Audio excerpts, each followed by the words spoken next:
9টা বাজে। যা তাড়াতাড়ি পায়খানা করে দাঁতটা মেজে নে যা। যাচ্ছি।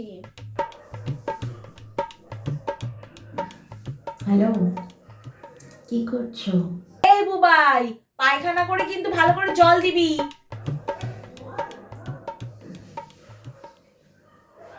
আর হাতে কিন্তু ভালো করে হ্যান্ড ওয়াশ দিবি, হাতে তো গুয়ের গন্ধ লেগে থাকে। উফ মা, আস্তে আস্তে কথা বলো। দূর। আরে কিছু না, ওই পাশের বাড়ির একটা কাকিমা এরকম মাঝে মধ্যেই চেঁচায়। কিছু না, ইগনোর। হ্যালো, তুই কি ঈশানী ম্যামের নোটসগুলো পেয়েছিস? ওই নোটসগুলো তো আমিও পাইনি রে।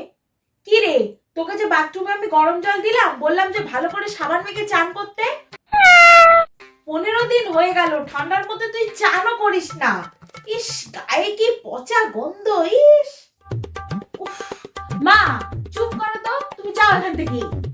আরে ওই আমাদের পাশের বাড়ি একটা ছোট বাচ্চা আছে না, ও এসেছিল তো আমাদের বাড়িতে, তাই মা ওকে বকছিল।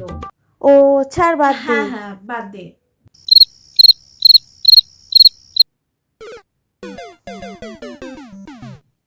ও মামা, কি হয়েছে? বিকেলে আমার একটা বন্ধু আমার বাড়িতে আসবে। বন্ধু? হ্যাঁ মা, আসলে ও মনে হয় আমাকে লাইক করে, আর মনে হয় এই ভ্যালেন্টাইনেই ও আমাকে প্রপোজ করবে। এই ছেলেটাকে দেখতে ভালো? হ্যাঁ গো মা, ও বেশ হ্যান্ডসাম দেখতে। শোনো না মা, আমি তোমাকে একটা রিকোয়েস্ট করছি, বুঝলে? তুমি কিন্তু ওর সামনে প্লিজ কোনো বাজে কথা বলো না। আমি আবার কি বাজে কথা বলি রে? না না, তুমি আসলে কোনো বাজে কথা বলো না। আসলে তুমি দুমদাম করে সত্যি কথা বলে ফেলো তো, সেইগুলো বলবে না, ঠিক আছে? একটু বুঝে শুনে কথা বলো ওর সামনে, ঠিক আছে? 2 hours later. Hello Adrija. Hi, come sit. নোটসগুলো জেরক্স করে রেখেছিস তো? হ্যাঁ, আমি তো সব রেডি করেই রেখেছি তোর জন্য। আচ্ছা, জেরক্সগুলো আমাকে দে, আর তুই পাশে এসে বস, একটু নোটসগুলো ডিসকাশন করে নিতে হবে। আরে আমাকে পাশে এসে বসতে বলছে, হাউ রোমান্টিক ইজ। ওকে আজ হেব্বি সুন্দর দেখতে লাগছে। বুবাই, মা আমাদের জন্য কফি করে নিয়ে আসো। কফি? আরে তুই হেগে ভালো করে জল দিসনি, পায়খানার প্যানে গু লেগে রয়েছে। বেলা ভাত খেয়ে যা পাত দিচ্ছিলি তুই, বাবা কি গন্ধ, সারা ঘরে তুই গন্ধে ভরালি, এখন আবার পায়খানা করে এসে ভালো করে জলও দিসনি, গু লেগে রয়েছে প্যানে। এ বাবা, এরকম নোংরা! আমি তো ভেবেছিলাম একে প্রপোজ করব।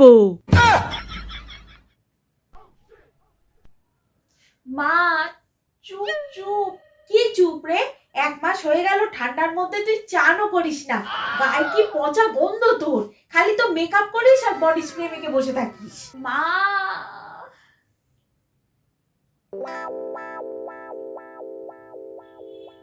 ও ও বাবা, তুমি এসেছো, আমি তো খেয়ালই করিনি তোমাকে।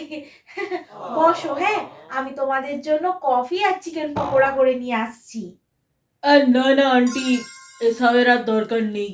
আমি এখন আসছি, আমার আবার 6টা থেকে টিউশন ক্লাস আছে, তো আসছি আমি আজকে। বাইরে বেরিয়েই এর নাম্বারটা আগে আমি ব্লক করব।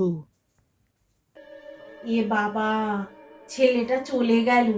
আমার না এখন এইসব কথাগুলো বলাটা একদম ঠিক হয়নি। আমি যাই, আমার আবার রান্নাঘরে একটা কাজ আছে, রাতের জন্য আবার তরকারি করতে হবে, যাই আমি।